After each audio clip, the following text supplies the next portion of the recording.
what's up, everyone? Welcome to this week's edition of 5 Minutes of Management. I'm Frank Kalman here with Rick Bell. Rick, have you had a chance to attend the Workforce Focus online edition yet? I have, and it is just spectacular. And you need to do the same thing.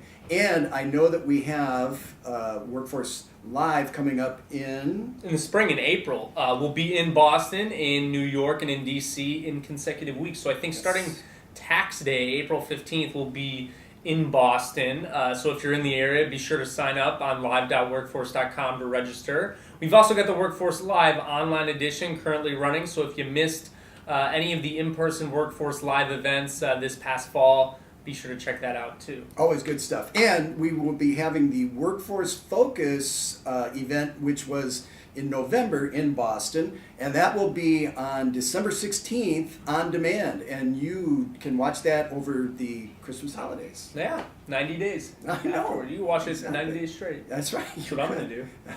Me too. So, Rick, what do we got on the news? All right, so Frank, you know, every year we hear about, in football and in sports, you hear about coaches who are on the hot seat. Mm-hmm. All right, so why can't we do the same thing with CEOs? And the one CEO who seems to be always on the hot seat is Marissa Mayer at Yahoo.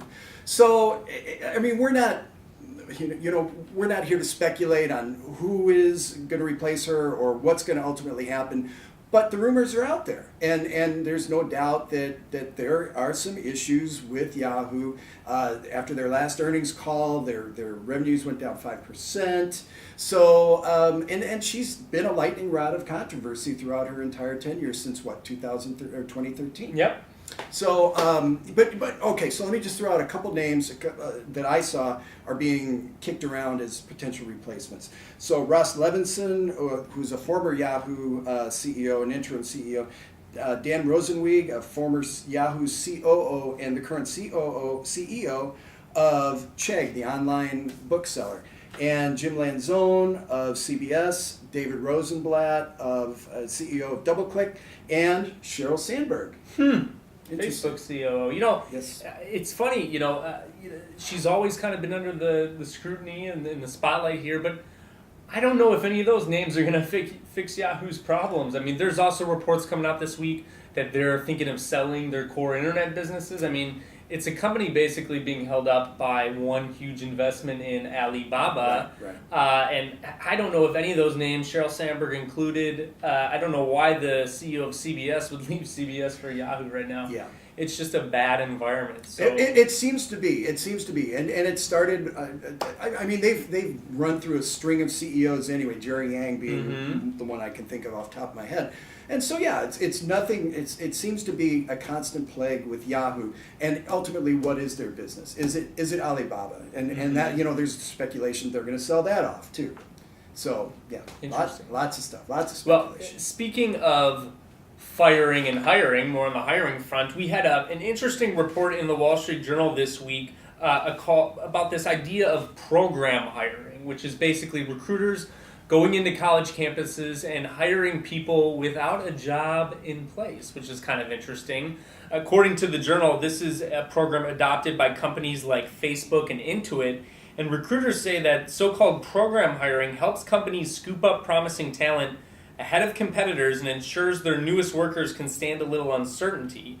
So college career officers say more students are getting offers this way. So kind of an interesting tactic, coming in, hiring a lot of talent without really having a specific job or even a starting salary in some instance. Well, do you want glass half full or glass half empty? Let's start off with half full. All right, so half full, you've got the opportunity to build your bench, right? And then you've got somebody who you can plug and play, who's already been in the system, onboarded, everything, when you do have that opening. And I think, especially in good times, there's nothing wrong with that. And I would advocate the same thing. If you come across somebody who's got potential and you think can fill a void in your company, bring them on, because you're not going to have that chance 3 months, 6 months down the road. That person's already going to be snatched up.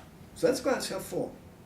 Glass half empty? Glass half empty would be, I just think that you're setting yourself up for potential people potentially losing interest, disengaging from the company because they don't have any direction, they don't know exactly what they're doing, and their bosses don't know what they're doing. Yeah, I mean, if you're going to hire people without a specific job in mind, you better have one figured out at some point. Yep. Otherwise, you're just going to have a lot of disengaged employees without any real objective or sense. So, interesting concept. Well, Rick, we've got our holiday party coming up, and I believe you have a little item for us. Well, yeah, so we get this every year. So 'tis the season to get all sorts of releases from employment law firms and other PR firms regarding do's and don'ts of holiday parties. So Jackson Lewis sent the most recent one, and it says, remind your managers of their responsibility of enforcing company policies during the party, even when it takes place after work and off premises, like ours will. So, and I'm going to be reminding everybody of you need to behave, because that's the kind of guy I am. Consider distributing drink tickets to limit individuals' alcohol consumption. That's not going to happen. Consider having the party during the daytime as a family event to avoid this seems to rely a lot on alcohol here. but it's you might as well just ban alcohol. What's the point of we'll put it during the day. Yeah, one company I did work for, they did the drink ticket thing. It was like it was a disaster. All of a sudden there was a black market for drink tickets the week before. I know, So, or during the event. Yeah. Well, anyway. And we'll be really good. We promise we'll both be here the week after the company party to do this show. That's true. Well, stay safe and compliant at your holiday party, and we'll be back here next week for another edition of 5 Minutes of Management.